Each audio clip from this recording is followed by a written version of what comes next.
Nouvelle direction de la Chambre. Ici, à la fin, j'ai été un peu effrayé en écoutant le ministre des Finances. Pardon, le président de la Banque centrale. Cela pourrait aussi en être la cause. Mais j'ai entendu quelque chose que je n'avais jamais entendu auparavant. L'expression politique monétaire patiente, je ne l'avais jamais entendue. Je réfléchis à ce que cela signifie en termes de crédit. Mais nous ne le déchiffrerons probablement pas maintenant, plutôt lors des discussions qui suivront la conférence. Avant de plonger dans mon propos, permettez-moi de réagir à 3 points soulevés par ceux qui ont pris la parole avant moi. Le premier concerne le lieu. Nous sommes au bon endroit. Peu de gens le savent, mais j'aimerais vous dire que dans cet établissement, il y a beaucoup plus d'événements culturels et économiques que d'événements sportifs. Cela montre bien que lorsque le voile de la bêtise politique se lève des yeux des gens et qu'ils peuvent voir les choses telles qu'elles sont, ils peuvent constater que des mesures de développement économique comme la construction de ce stade sont des choses sensées. Les gens n'aiment pas admettre leurs erreurs, c'est dans leur nature. Mais ici, je dois admettre une erreur. En observant la fréquentation, nous aurions dû construire un peu plus grand. Le président, M. Nagy Elek, a parlé avant moi de l'adoption des régulations de l'Union européenne. Ici, je voudrais demander l'aide de la Chambre. L'État n'est pas en mesure d'adopter les règles de l'Union européenne de manière raisonnable et à un rythme approprié. Il ne faut pas avoir de telles attentes envers nous. J'essaie d'imposer de telles attentes à mes collaborateurs, aux bureaucrates, mais je n'y arrive pas, et je dois admettre que cela restera ainsi. Parce que pour ceux dont la tâche est de s'occuper de l'adoption des règles de l'Union européenne, il n'y a qu'un seul critère. Adopter les règles aussi rapidement et aussi complètement que possible. Je ne peux pas leur donner de contre-indication, car alors ils ne sauraient pas quelle est leur tâche, pourquoi ils reçoivent leur salaire. Ainsi, l'adoption des règles de l'Union européenne plus rapidement et plus profondément que nécessaire, un phénomène par ailleurs connu, ne peut être empêché que s'il y a un autre acteur intéressé par une adoption raisonnable, planifiée et mesurée. Cela pourrait être la Chambre. Si vous ne nous soutenez pas, nous, les décideurs politiques, c'est toujours la logique qui prévaut. Adopter les règles aussi rapidement et aussi complètement que possible, même si cela ne semble pas raisonnable ou bénéfique pour l'ensemble de l'économie hongroise ou pour certains de ses segments. C'est pourquoi je demande de l'aide, Monsieur le Président, pour nous soutenir dans l'autre sens, pour qu'il y ait une autre approche lorsque nous décidons de la profondeur et du rythme de l'adoption des règles de l'Union européenne. Et enfin, le président a conclu son discours en citant le frère de Kuska, disant qu'il faut jouer un beau football offensif. Eh bien, je voudrais informer l'Assemblée qu'il n'y aura pas de manque à ce niveau. Cette année est celle de la percée, et on ne peut percer qu'en attaquant. Je me souviens d'une scène dans le vestiaire de l'équipe parlementaire, lorsque Eugen Lastovica, notre collègue député, a annoncé la composition de l'équipe pour le match contre les Anglais. Je regarde la composition, tout le monde est attaquant. Je dis à Eugen, qui va défendre ici? Eugen répond, eh bien, l'adversaire. Donc, si vous voulez imaginer l'année 2025 selon les intentions du gouvernement hongrois, vous devez l'imaginer un peu comme ça. En ce qui concerne mon propos, je vous remercie beaucoup pour l'invitation, messieurs les présidents. Maintenant que la Chambre a une nouvelle direction, la question la plus importante dont je dois parler est de savoir quelle sera la relation entre le gouvernement et la nouvelle direction de la Chambre. Nous pouvons le mieux comprendre en regardant ce qu'elle a été. Avant 2010, avant les élections de la décennie, nous avons conclu le premier accord significatif entre le futur parti au pouvoir et le monde entrepreneurial hongrois de l'époque, alors que le VOS était encore au centre, et Sándor Dömian a finalisé cet accord. Avant les élections, la routine compte beaucoup. L'accord comprenait 5 points. Nous nous sommes serrés la main publiquement sur un podium, en promettant de remplir ces 5 engagements, et les entrepreneurs ont promis de soutenir le gouvernement ou le futur parti au pouvoir. Nous avons rempli 4 des 5 points. Le premier point était de réduire la charge fiscale des entreprises au niveau régional en 4 ans. Avant 2010, elle était beaucoup plus élevée. Aujourd'hui, nous avons le taux d'imposition des sociétés le plus bas de l'Union et le 3e taux d'imposition le plus bas en termes de risque. Comme le dirait le ministre des Finances, le ministre de l'Économie, c'est fait. Le deuxième engagement était de lancer des programmes publics de capital et de crédit. Les intervenants avant moi n'ont parlé de rien d'autre. Nous avons même nommé un grand programme de 1400 milliards de forints d'après Sándor Dömian, et le ministre de l'Économie a déjà parlé de la carte Széchenyi et de la couverture gouvernementale qui la soutient. Notre 3e engagement était de créer 1 million de nouveaux emplois en 10 ans. À l'époque, c'était encore un sujet de dérision, Ils n'ont pas ri à cause de Sandor Demian. Pas à cause de moi, c'était juste un sujet de dérision. Personne ne croyait que ce serait possible, et nous avons tous vu dans les chiffres que cela s'est produit. Enfin, notre quatrième engagement était que 50% des fonds de l'IE aillent aux petites et moyennes entreprises. Je peux rendre compte de la moyenne des 5 dernières années, au cours desquelles 51 forints sur 100 des fonds de l'Union européenne sont allés aux PME. Ainsi, nous avons rempli 4 points sur 5, pas un. Bien sûr, il aurait été préférable de remplir les 5. Mais un discours honnête exige que nous examinions également la question de savoir qui a le mieux rempli ses engagements, proportionnellement. Nous avons promis de remplir 5 points sur 5, et vous avez promis de nous soutenir. Je pense que si 4 entrepreneurs sur 5 nous soutiennent, alors nous sommes en bonne voie. Mais je crains que ce ne soit pas encore le cas. Nous reviendrons donc plus tard sur le 5e point. Mesdames et messieurs, la deuxième époque est liée au nom du président Laszlo Parag. Nous avons également conclu des accords à cette époque. Ils étaient les suivants. La croissance de l'économie hongroise devrait être supérieure à la moyenne de l'Union européenne. Le taux d'investissement doit être supérieur à 25%. Une différence d'un an ou deux est peut-être pardonnable, mais dans l'ensemble, cela s'est produit. Le chômage doit être inférieur à 4%. Nous oscillons autour de ce chiffre. Le gouvernement doit avoir une politique de déploiement et soutenir l'exportation de capitaux. Nous pouvons dire que depuis 2010, notre exportation de capitaux a doublé. Cela peut être considéré comme un succès. Je ne peux exonérer de l'envie de bénéficier des avantages du soutien gouvernemental que les entrepreneurs hongrois qui réussissent sur le marché intérieur et qui, en plus, s'aventurent à l'étranger pour y faire leurs preuves. Car si quelqu'un est compétitif à l'étranger, il réussira évidemment aussi chez lui, car il est compétitif et performant. C'est pourquoi j'encourage vivement tous ceux qui souhaitent continuer à bien collaborer avec le gouvernement à aller à l'étranger et à y prouver leur compétitivité. Cela nous apporte également un soutien politique. Le 6e engagement de notre accord avec Parag Laszlo était de réaliser une réduction significative des impôts des entreprises. Depuis 2010, la charge fiscale a été réduite de 6%. Je pense donc que nous avons respecté les accords conclus lors de cette époque. Que se passera-t-il avec la nouvelle direction? Comme vous pouvez le constater à partir de ce que j'ai dit, la nouvelle direction de la Chambre ne pourrait pas trouver de meilleurs partenaires que nous. Dans le monde des affaires également, nous avons rempli de manière exceptionnelle les accords que nous avons conclus ensemble et nous sommes prêts à continuer.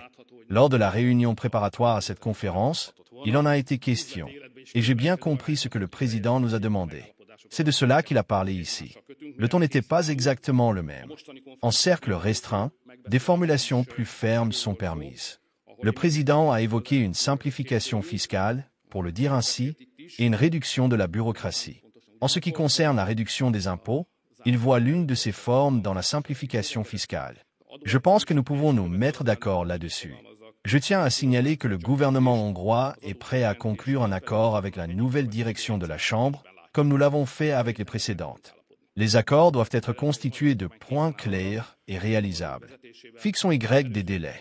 Je propose que les choses sur lesquelles nous nous mettrons bientôt d'accord soient réalisées d'ici le 1er juillet et que cet accord inclue une simplification fiscale, une réduction des impôts et une réduction de la bureaucratie.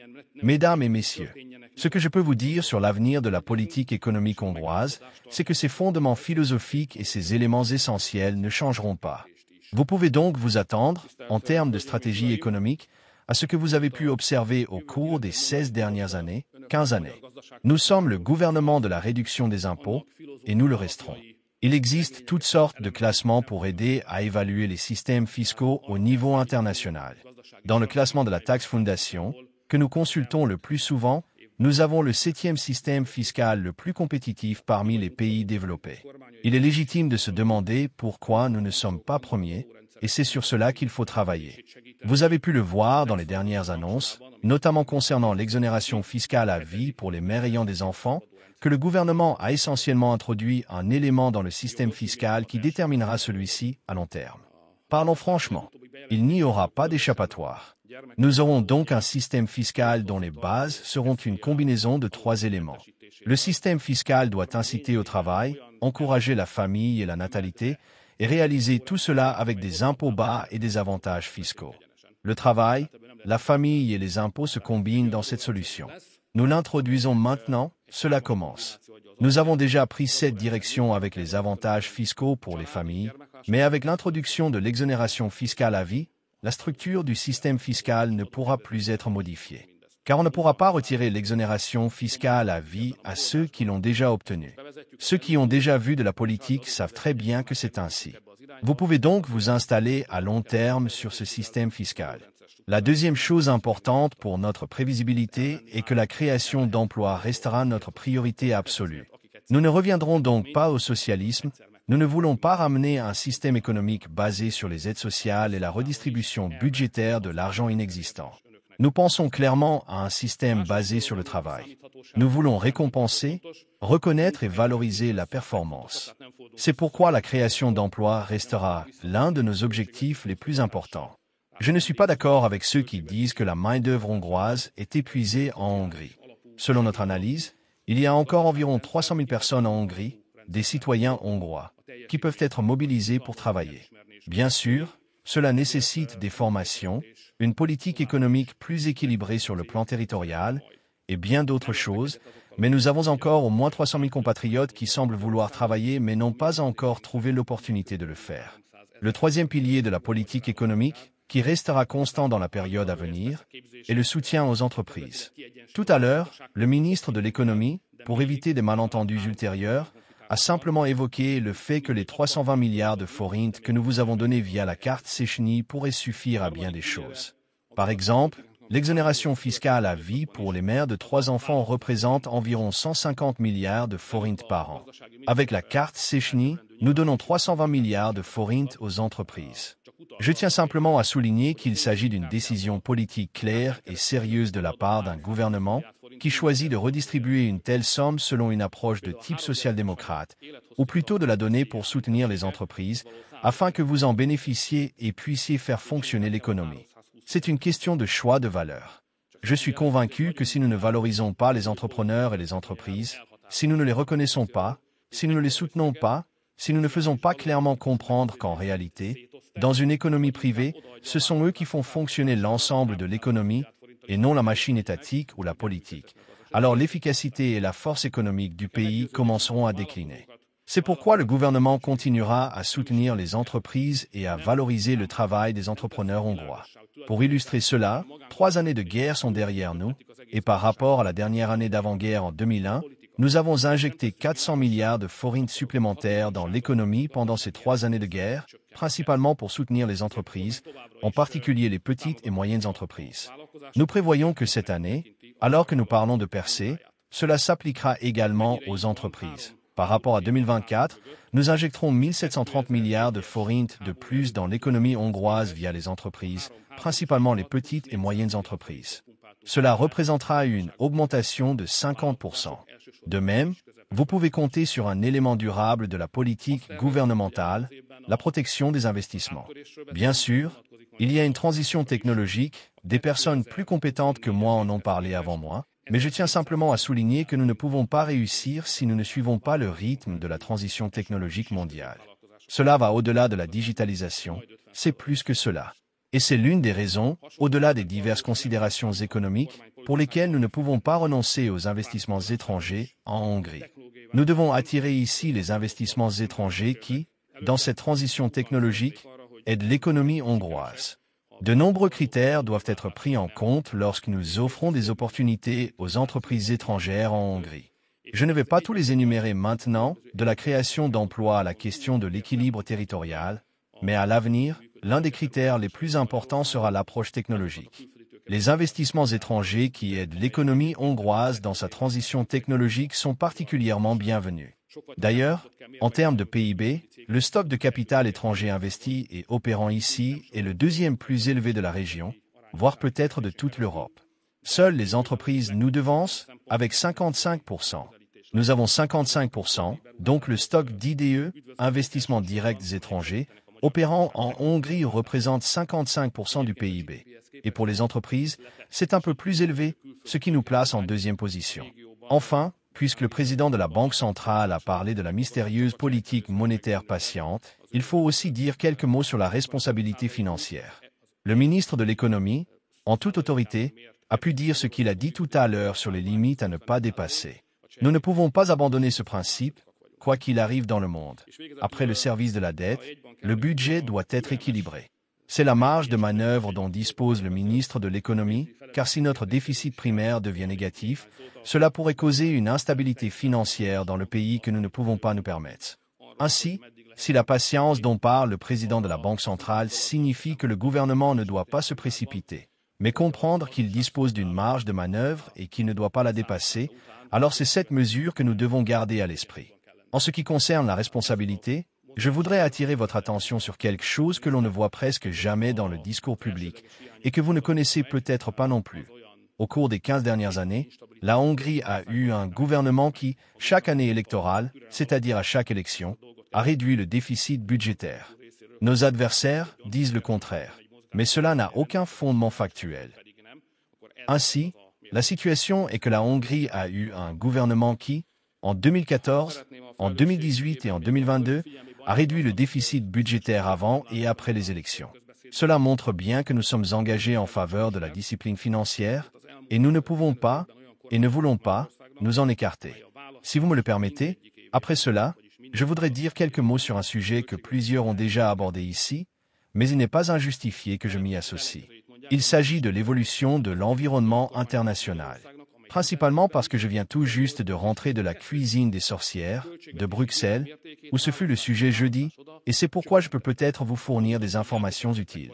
Non seulement pour contribuer à la compréhension du monde, mais aussi pour faciliter l'adaptation de vos propres calculs. Tout d'abord, je répète que j'avais de bonnes raisons de mettre mon veto aux documents signés par les 26 autres pays de l'Union européenne concernant l'Ukraine et de retirer la Hongrie de cet accord. Ce document, que personne n'a bien sûr lu, mais dont tout le monde parle, prévoit en réalité qu'au cours de la prochaine période, encore plus d'armes doivent être envoyées en Ukraine, et encore plus d'argent doit être donné à l'Ukraine depuis l'Europe, à travers des armes et au-delà. La Hongrie a lutté pendant 3 ans pour rester en dehors de cette guerre. Pendant 3 ans, nous n'avons pas envoyé d'armes, et pendant 3 ans, nous n'avons pas envoyé d'argent en Ukraine. Maintenant, alors que les Américains sont enfin dans la même position que nous, abandonner cette position nationale aurait été plus qu'une erreur, cela aurait été un crime. Pendant 3 ans, nous avons lutté contre les pressions internationales pour ne pas être entraînés dans la guerre. Nous n'avons pas envoyé d'armes, et nous n'avons donné de l'argent qu'à des fins humanitaires. Au dernier moment, quelle que soit la pression exercée sur nous, ce serait une erreur d'abandonner cette position.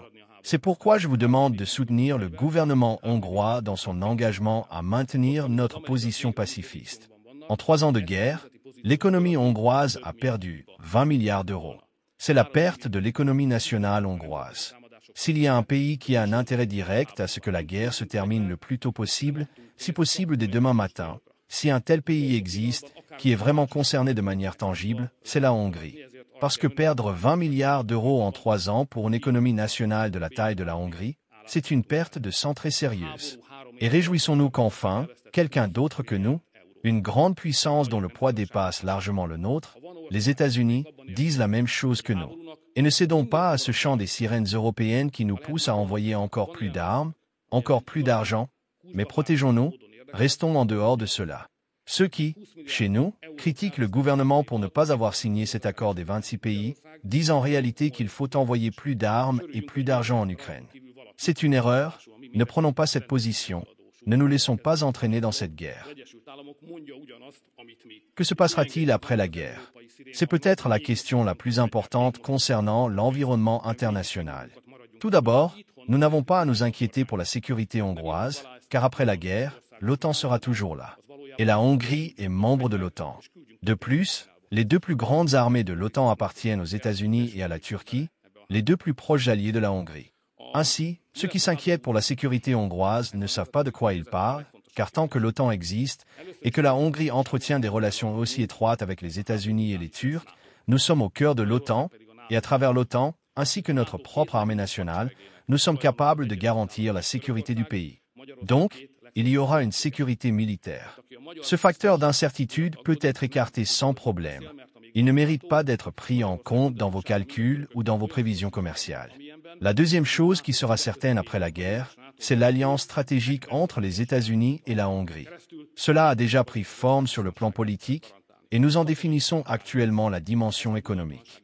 Notre ministre des Affaires étrangères s'est récemment rendu à Washington et un paquet de coopération économique hongro-américain sera mis en place, ce qui représentera une aide significative pour l'économie hongroise. Cela reste bénéfique pour nous, même s'il y aura une guerre commerciale dans laquelle la Hongrie perdra, comme tous les pays de l'Union européenne. Nous ne connaissons pas encore l'ampleur de ces pertes, mais nous pouvons être sûrs qu'elles auront lieu. Ce n'est pas seulement à cause de ce que vous pouvez lire dans la presse économique spécialisée, à savoir que les Américains veulent réduire, ou du moins limiter, leur déséquilibre commercial avec l'Europe, ou même en tirer un avantage, mais aussi à cause de ce que le ministre a mentionné. C'est le meilleur moyen pour que tout le monde comprenne qu'il est préférable de réaliser ces investissements aux États-Unis. Car ainsi, ces droits de douane ne devront pas être payés. C'est pourquoi les grandes entreprises allemandes repensent leurs investissements. Au lieu de les réaliser dans leur pays d'origine, l'Allemagne, elles investissent massivement aux États-Unis. Nous avons besoin d'un accord avec les Américains qui limite cet effet pour la Hongrie ou qui le réduisent à zéro. Nous avons cette possibilité, car nous n'avons pas, par exemple, de convention pour éviter la double imposition, car le précédent gouvernement américain l'a annulé à titre de sanction. Nous négocions actuellement son rétablissement, et il y aura d'autres éléments économiques qui permettront de compenser, au niveau de l'économie nationale hongroise, les pertes dues aux droits de douane appliqués par les Américains contre l'Europe, tant sur le plan monétaire que réel. Que se passera-t-il d'autre? Eh bien, tôt ou tard, il y aura aussi une politique européenne. Car si les intervenants avant moi ont pu identifier les intentions de tous les acteurs mondiaux, sauf celles de l'Union européenne, ce n'est pas un hasard. Cela ne met pas en lumière les limites des capacités des orateurs, mais plutôt la situation. Je peux vous en parler de première main, car nous en avons discuté jeudi. Et même s'il est peut-être justifié de formuler des critiques à l'encontre d'un dirigeant, comme nous le faisons à l'encontre des dirigeants de l'Union, vous savez que je ne suis pas avare en la matière. Ainsi, cela peut être justifié. Mais par souci d'équité, nous devons aussi garder à l'esprit que le changement nécessaire ici est d'une ampleur sans précédent au cours des 20 ou 30 dernières années. Ce que l'Union européenne doit faire est contraire à la logique qui a prévalu jusqu'à présent. Et il n'est même pas certain qu'elle soit capable d'opérer ce changement. Lorsque le ministre de l'économie a voulu saisir ce phénomène avant moi, il a utilisé l'expression « État développeur » pour décrire comment les États membres de l'Union européenne, et par conséquent l'Union européenne dans son ensemble, devraient passer d'un conservatisme fiscal à une logique d'État développeur. Il a utilisé cette expression. Est-elle appropriée pour décrire l'essence du problème? L'essence du problème, pour le dire plus simplement, est que la règle la plus importante de l'Union européenne jusqu'à présent était que le déficit budgétaire des États membres ne devait pas dépasser 3%. Ceux qui s'en écartent sont soumis à un système de sanctions prédéfini. Nous voyons que nos concurrents ne font pas cela. En fait, vous avez peut-être entendu des chiffres montrant qu'ils ne le font pas depuis des décennies. Le moment est venu pour l'Union européenne de faire face aux conséquences de cela. Comme l'Allemagne est l'État le plus puissant de l'Union, c'est en réalité l'Allemagne qui définit la philosophie économique de l'Union européenne, sinon entièrement, du moins de manière décisive. La philosophie économique qui prévaut en Allemagne est celle qui prévaut dans l'Union européenne. La situation est encore plus frappante du point de vue de ma profession, car les modèles de coalition qui fonctionnent en Allemagne sont ceux qui fonctionnent à Bruxelles, entre parenthèses, mais cela est peut-être moins votre problème. Les Allemands sont confrontés à une décision cruciale. Nous en parlons déjà au passé, je ne sais pas si c'est justifié, mais ils sont au bord de la décision. Ils vont abandonner la discipline financière classique allemande, pour parler franchement.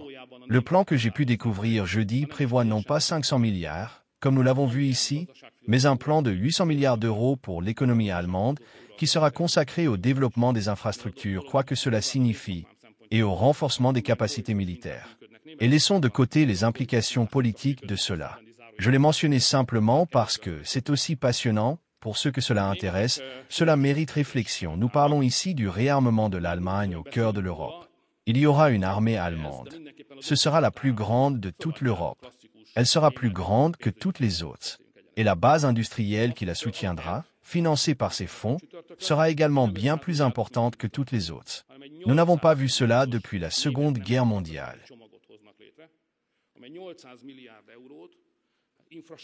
Les Américains et les Russes vont-ils accepter cela?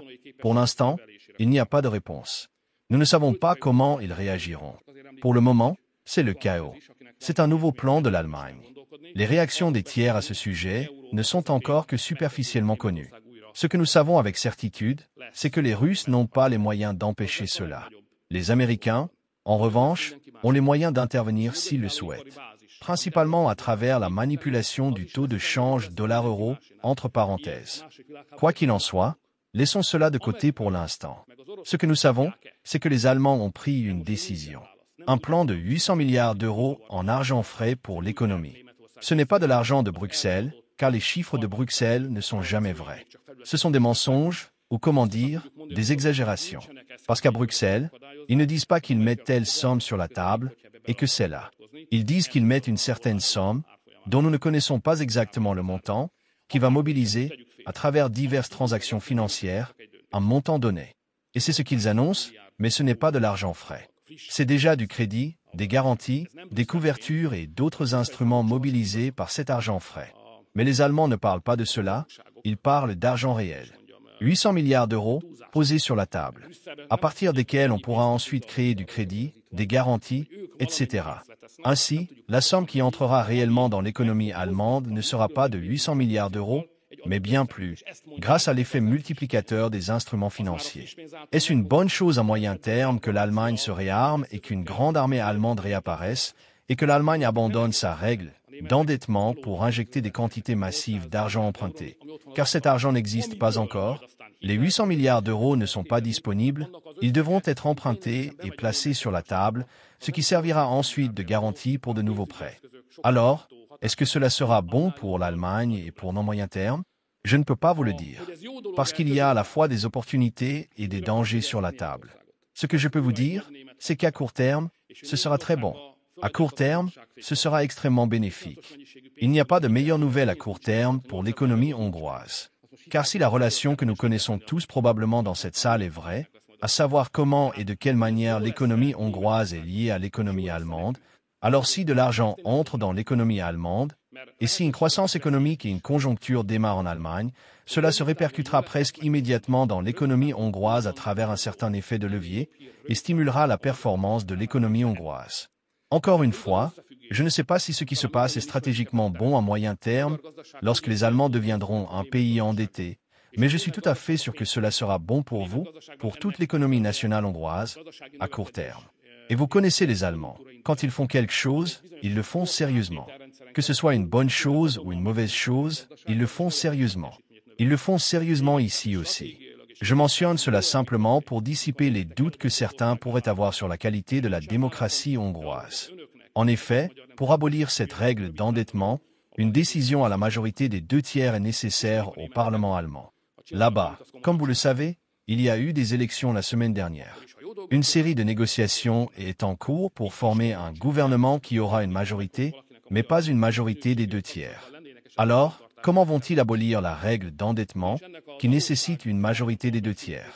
En convoquant le Parlement allemand récemment destitué, qui n'existe plus, pour une dernière session, où la majorité gouvernementale du Parlement actuel, c'est-à-dire celui qui vient de terminer son mandat, ainsi que le grand parti de gouvernement, la CDU, réuniront ensemble la majorité des 2/3. Et le Parlement déjà destitué par les citoyens allemands prendra une décision à la majorité des 2/3 pour abolir la règle d'endettement. C'est la situation. C'est légal, car selon la Constitution allemande, c'est possible. Et nous ne voulons pas intervenir dans cela. Mais reculons un peu lorsqu'il s'agit de l'état de droit et que nous parlons de la Hongrie. C'est ce qui va se passer avec l'Allemagne, selon moi. La conséquence pour l'Union européenne est que, si ma thèse est vraie, à savoir que la philosophie économique allemande détermine celle de l'Union européenne, alors la règle des 3% sera également brisée par l'Union européenne. Ainsi, la règle selon laquelle chaque État membre de l'Union européenne ne peut avoir qu'un déficit de 3% appartiendra au passé, y compris pour nous. 2 points de rupture peuvent probablement être identifiés. Le premier est que les dépenses de défense, jusqu'à un certain niveau, ne devront pas être ajoutées aux 3%. Disons que nous dépensons 2%, la situation ne sera pas aussi favorable. Mais pour simplifier, supposons que si nous n'avons pas à ajouter ces 2% à nos dépenses et à notre déficit, alors notre déficit de 3% pourrait passer à 5%, si nous le décidons. C'est le premier point de rupture.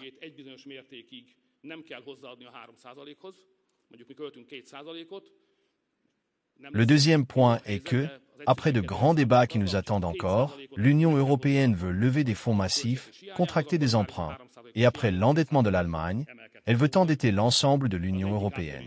La Constitution hongroise ne permet pas que nous soutenions cela, ou plutôt elle stipule qu'un tel emprunt, qui dépasse le cadre du budget actuel sur 7 ans comme c'était le cas par exemple pour le Fonds de relance et de résilience, RRF, si vous vous en souvenez, nécessite l'approbation des 2/3 du Parlement hongrois. Nous aurons des débats dans les mois à venir. Si Bruxelles emprunte cette voie et veut relancer l'économie européenne avec toutes sortes de constructions financières, quelle devrait être la participation de la Hongrie à ces programmes? Nous devrons en discuter à ce moment-là. Et l'Union européenne a encore une autre chose en tête. Elle veut maintenir l'Ukraine en vie. Cela signifie qu'une décision a été prise sans notre participation, mais qui nous affecte également, à savoir que, pour l'instant, une armée ukrainienne de 800 000 hommes que le président ukrainien, également présent, veut porter à 1 million après la guerre, et il a annoncé que l'Ukraine n'est pas en mesure de financer cette armée d'1 million d'hommes, devra être financée par l'Europe, car les Américains ont clairement indiqué qu'ils ne participeront pas à cela. Ainsi, l'Union européenne veut actuellement prendre en charge le financement d'une armée d'1 million d'hommes en dehors de son propre territoire. Devons-nous financer l'État ukrainien? Aujourd'hui, l'État ukrainien ne peut pas se financer lui-même. Tout le monde se souvient qu'avant la guerre, il était au bord de l'effondrement. L'Union européenne veut donc financer le fonctionnement de l'État ukrainien. En même temps, elle veut se réarmer elle-même et y consacrer des fonds européens, et pour compenser les Ukrainiens parce qu'ils ne sont pas admis dans l'OTAN, elle veut les intégrer rapidement dans l'Union européenne. J'avais des doutes sur la manière de juger une décision de Bruxelles ou de l'Allemagne, mais je suis certain que cette décision de Bruxelles fera s'effondrer l'économie européenne. C'est pourquoi cela ne doit pas se produire. Là où nous avons un pouvoir de décision, c'est sur l'adhésion à l'Union. Les autres constructions financières peuvent être mises en place sans nous, mais pas l'adhésion à l'Union. Et maintenant que le processus de négociation de l'adhésion de l'Ukraine à l'Union européenne est entré dans une phase cruciale, jusqu'à présent, nous avons défini les formes et les cadres, il faut maintenant clarifier si nous voulons assumer les charges financières qui en découlent ou non. C'est une question d'une telle importance qu'elle peut déterminer le destin de la Hongrie à moyen et long terme, c'est pourquoi il est important que chacun exprime son opinion, y compris la vôtre. C'est pourquoi je souhaite encourager tous les membres de la Chambre de commerce et d'industrie, ainsi que leurs employés, à participer à la consultation publique, à examiner sérieusement cette question et à exprimer leur opinion. Mesdames et messieurs, la question est de savoir comment la stratégie hongroise, dans ce contexte international dont j'ai parlé, sur ces bases stratégiques que j'ai évoquées en premier lieu comme élément permanent, se présente pour la période à venir. Ainsi, la stratégie hongroise est construite sur la réflexion suivante. Nous ne devons accepter aucun isolement. Nous le formulons positivement en parlant de neutralité économique. Peu importe d'où souffle le vent ou comment les éclairs frappent, l'intérêt de l'économie hongroise est d'avoir les meilleures relations économiques possibles avec les États-Unis, la Chine, l'Union européenne et la Russie.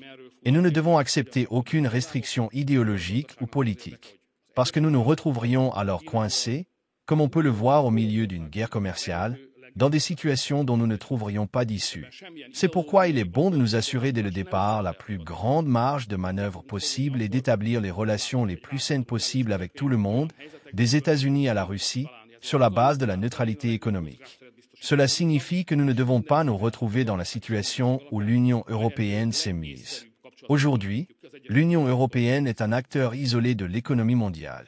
Elle est en guerre, ou du moins en grave conflit politique, avec les États-Unis. Elle vient d'adopter un document qui s'oppose à l'initiative de paix américaine, assumant un conflit ouvert avec les États-Unis sur la question de la guerre. Elle s'isole de la Chine, car l'Union elle-même a initié des propositions fiscales et douanières, donc un conflit avec la Chine. Et depuis le début de la guerre, elle s'isole de la Russie avec les sanctions, en particulier les sanctions énergétiques. Aujourd'hui, l'Union est une entité isolée dans le monde, en conflit avec les États-Unis, la Chine et la Russie. Ils sont isolés. La Hongrie ne fait pas partie de cela. Nous avons les meilleures relations possibles avec les États-Unis, la Russie et la Chine. Donc, s'il est question d'isolement, cela est vrai pour l'Union, mais pas pour la Hongrie. Le deuxième élément de la stratégie hongroise pour la période à venir est la paix. J'en ai déjà parlé, je ne le répéterai pas. Nous ne pouvons pas supporter 3 autres années comme celle-ci, qui ont coûté 20 milliards d'euros à l'économie hongroise, donc nous avons besoin de paix. Le troisième point est la réduction des impôts. J'en ai déjà parlé. À long terme, nous consolidons le système fiscal hongrois, qui combine la famille, le travail et la réduction des impôts. Le quatrième pilier de la stratégie est le programme Demian Sandor. Je demande à la Chambre de nous aider dans sa mise en œuvre. Nous avons élaboré des cadres, mais comme je l'ai dit, ce n'est pas le gouvernement qui fait fonctionner l'économie, ni même le ministre de l'économie, malheureusement, ni même le président de la Banque centrale. Encore plus malheureusement, ce n'est même pas le Premier ministre. En réalité, ce sont les acteurs de l'économie, les entrepreneurs, vous, qui faites fonctionner l'économie. En vain, nous annonçons un programme Demian Sandor si vous ne nous aidez pas à le mettre en œuvre de manière à ce qu'il soit le meilleur possible pour les entrepreneurs. Nous vous demandons expressément de participer à cela. Enfin, les fonds européens vont arriver, ils arrivent déjà. Les fonds agricoles de l'Union européenne arrivent, tout comme les fonds de cohésion de l'Union européenne. Ils continueront à arriver dans la période à venir. Nous devrons nous battre pour chaque nouvelle tranche ou chaque nouveau montant à débloquer, mais nous connaissons ces points, nous savons quand ils se produiront et les positions de négociation sont définies. Ainsi, nous aurons accès à chaque centime des fonds européens, comme c'est le cas aujourd'hui, car les fonds européens arrivent continuellement, tant du fonds de cohésion que de la politique agricole commune, PAC. En résumé, je peux vous dire que la situation est la suivante. C'est notre stratégie. Cette année est celle de la percée. Et comme vous l'avez entendu, vu, et comme vous le savez mieux que quiconque, il y a énormément d'argent dans l'économie hongroise, énormément d'argent dans les entreprises, énormément d'argent dans les ménages, et les banques ont des capacités de prêt énormes. La tâche consiste à mobiliser cet argent cette année et à le mettre au service de la croissance économique et de la productivité de manière sensée. C'est possible, nous avons les bonnes personnes pour cela, nous avons les programmes, et j'espère vraiment que vous avez également désigné et choisi les dirigeants avec lesquels nous pourrons mener à bien ce processus de relance économique. En résumé, j'ajouterai peut-être ceci, sans vous montrer du doigt, mais pour que vous voyez que je ne parle pas en l'air quand je parle de beaucoup d'argent. Actuellement, 4 682 investissements publics sont en cours en Hongrie. Leur valeur est de 12 500 milliards de forints. 2 949 projets sont en cours de réalisation. Leur valeur est de près de 6 000 milliards de forints. 1 733 projets sont en phase de planification. 13 projets majeurs de construction de grande hauteur sont en cours. 10 grands projets de développement routier sont en cours de réalisation. Leur valeur est de 1 270 milliards de forints. En ce qui concerne le développement ferroviaire, je ne mentionne pas le développement de la ligne ferroviaire Budapest-Belgrade. 29 projets sont en cours de réalisation pour une valeur de 754 milliards de forints. Il est bon de savoir que nous ne renoncerons pas au développement de Budapest, car le poids économique de Budapest est déterminant pour l'économie nationale. Mais je dois ajouter que les proportions précédentes ne peuvent pas être maintenues. Ainsi, il semble que Budapest représente 165 à 167% du développement de l'Union européenne. D'énormes investissements sont en cours dans la ville. J'en mentionne quelques-uns. Le projet ferroviaire de contournement sud. L'université Pété Pázmány, nous parlons de plusieurs centaines de milliards de forints. La rénovation du château de Buda, pour n'en citer que quelques-uns. Le tramway entrelacé. Ainsi, il existe de grands programmes de développement à Budapest, mais en dehors de ceux en cours, nous ne pouvons pas en lancer de nouveaux à Budapest pour le moment. Pour les raisons évidentes mentionnées ici, les fonds disponibles pour le développement doivent être principalement dirigés vers des cibles régionales en dehors de la capitale et mobilisés pour le développement des régions. Ce sont des chiffres énormes. J'espère que, tout comme nous avons réussi à mettre la partie orientale du pays sur une voie industrielle, innovante, forte et dynamique, qui rattrapera bientôt les régions les plus développées de l'ouest du pays, nous pourrons accomplir le même travail. Les régions du sud du pays sont celles où nous avons les plus grands problèmes, tant en Transdanubie que dans la Grande Plaine. Nous concentrerons ces fonds de développement là-bas, et ainsi la stratégie que je vous ai présentée ici se réalisera non seulement, mais se réalisera de manière équitable pour le pays. Monsieur Nagy Elek Ervin, merci beaucoup pour l'invitation. Elek, merci beaucoup pour les discussions d'aujourd'hui. Merci beaucoup pour l'élaboration d'un accord. Je voudrais attirer encore une fois l'attention sur le fait que si nous pouvions réaliser cela d'ici juillet. Le 1er juillet marque l'anniversaire, le milieu de l'année dans la politique gouvernementale et budgétaire. Si vous voulez encore atteindre quelque chose cette année, Monsieur le Président, cher Elec, cet accord doit être conclu 1 ou 2 mois avant juillet, afin que nous puissions le mettre en œuvre avec la période législative de clôture de juillet. En ce qui concerne la simplification fiscale, la réduction des impôts et la réduction de la bureaucratie, le gouvernement est à 100% à la disposition de la Chambre. Merci beaucoup de m'avoir écouté.